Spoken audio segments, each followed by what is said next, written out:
Hello बच्चों, स्वागत है आप सभी का एसएफ के किड्स पर।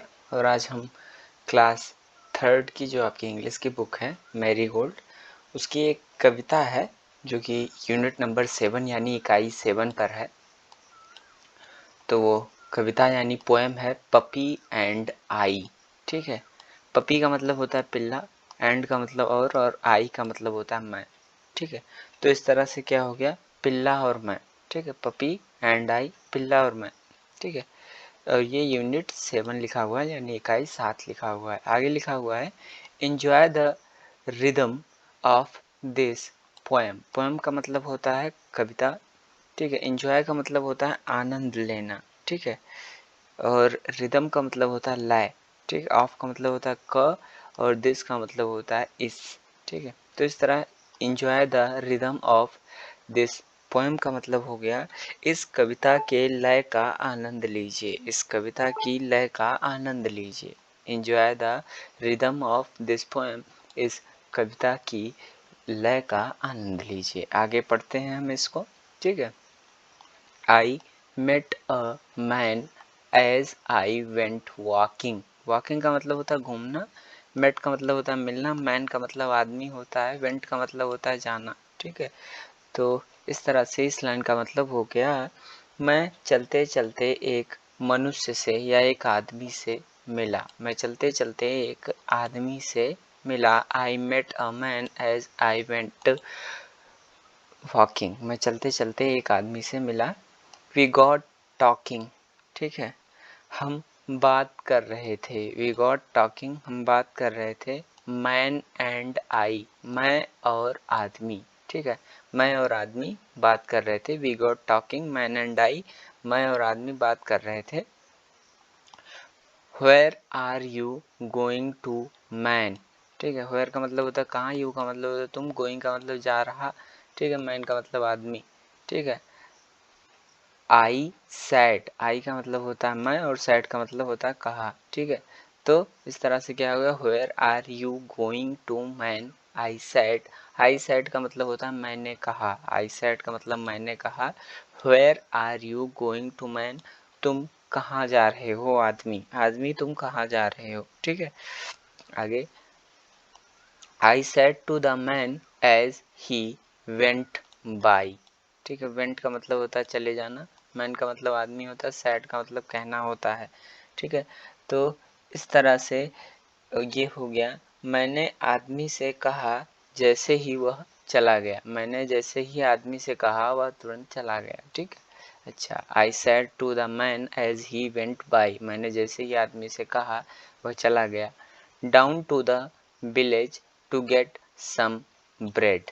ठीक है, डाउन का मतलब होता है नीचे, विलेज का मतलब होता है गांव, गेट का मतलब होता है लेने, और ब्रेड का मतलब तो आप जानते हैं, सम का मतलब कुछ होता है। ठीक, तो इस तरह से क्या हो गया कि कुछ रोटी लेने के लिए गांव के नीचे चला गया। ठीक है, कुछ रोटी लेने के लिए गांव के नीचे चला गया। Down to the village to get some bread, यानी कुछ रोटी लेने के लिए गांव के नीचे चला गया।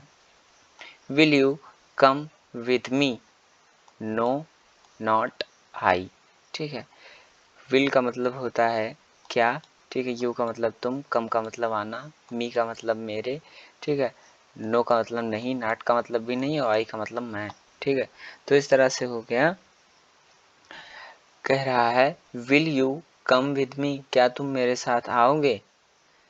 फिर नहीं, मैं नहीं।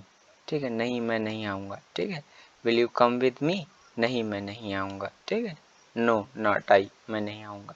अच्छा, I met a horse as I went walking. ठीक है, मेट का मतलब मिलना, हॉर्स का मतलब घोड़ा, वेंट का मतलब जाना चलना।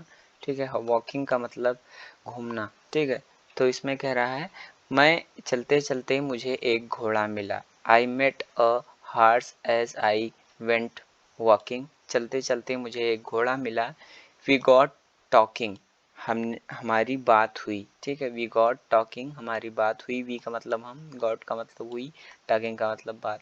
ठीक है, हॉर्स एंड आई। ठीक है, वी गॉट टॉकिंग, हमारी बात हुई। हॉर्स एंड आई, मैं और घोड़ा, मैं और घोड़े की बात हुई। ठीक है, मैं, मेरे और घोड़े की बात हुई। अच्छा, where are you going to. ठीक है, हॉर्स टुडे, ठीक है। वेयर का मतलब कहाँ होता है, यू का मतलब तुम, गोइंग का मतलब जा रहे हो, ठीक है। हॉर्स का मतलब होता है घोड़ा, टुडे का मतलब होता है आज, ठीक है। तो इस तरह से क्या हो गया, where are you going to horse today, ठीक है। इस तरह से इसका मतलब हो गया घोड़े आज तुम कहाँ जा रहे हो, घोड़े आज तुम कहाँ जा रहे हो। Where are you going to horse today. I said to the horse as he went by, मैंने जैसे ही हॉर्स यानी घोड़े से कहा वह चला गया, मैंने जैसे ही घोड़े से कहा वह चला गया, ठीक है। Down to the village to get some है, अच्छा, सम का मतलब होता है कुछ, विलेज का मतलब गांव होता है, डाउन का मतलब नीचे होता है, ठीक है। हे का मतलब होता है घास, तो गांव के नीचे घास पाने के लिए चला गया घोड़ा, ठीक है। गांव के नीचे घास पाने के लिए घोड़ा चला गया। Will you come with me, no not I, ठीक है। विल यू का मतलब हो गया क्या तुम, कम का मतलब आना, विद का मतलब साथ, मी का मतलब मेरे, ठीक है। तो इस तरह से हो गया क्या तुम मेरे साथ आओगे, ठीक है, क्या तुम मेरे साथ आओगे।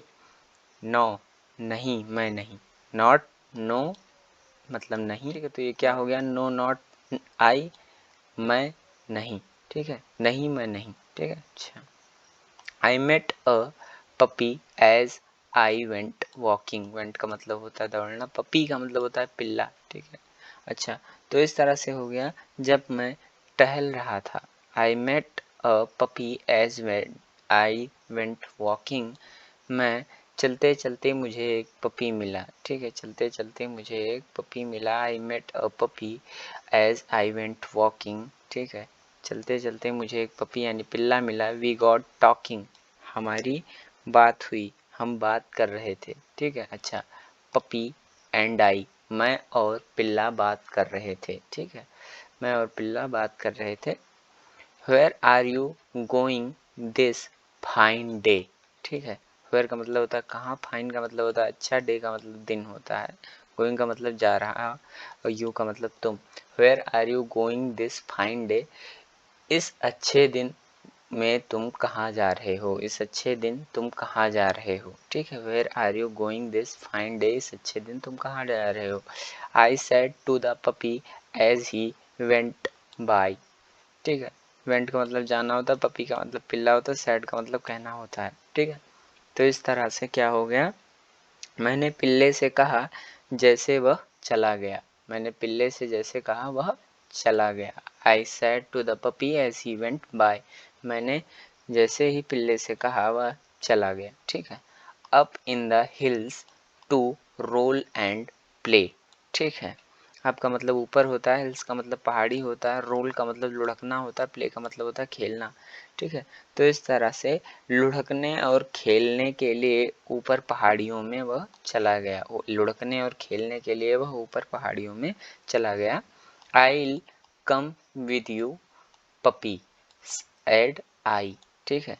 सैड का मतलब कहना, आई का मतलब मैं, पपी का मतलब पिल्ला, ठीक है। कम का मतलब आना, ठीक है। विद का मतलब साथ, यू का मतलब तुम्हें, ठीक है। तो इस तरह से क्या हो गया, आई सेड मैंने कहा, मैं तुम्हारे साथ आऊँगा पपी यानी पिल्ले, मैं तुम्हारे साथ आऊँगा, मैंने कहा पिल्ले मैं तुम्हारे साथ आऊँगा। ये जो आपकी कविता थी इसे लिखा था ए मिलन ने, ए मिलन ने इस कविता को लिखी है। ये कुछ न्यू वर्ड्स हैं, इनको भी देख लेते हैं। न्यू वर्ड्स में क्या क्या है, न्यू वर्ड का मतलब होता है नए शब्द, ठीक है। तो ये विलेज लिखा हुआ, विलेज का मतलब होता है गांव, हिल्स का मतलब होता है पहाड़ी, ब्रेड का मतलब रोटी होता है, हे का मतलब घास होता है, रोल का मतलब होता है लुढ़कना, प्ले का मतलब होता है खेलना, ठीक है।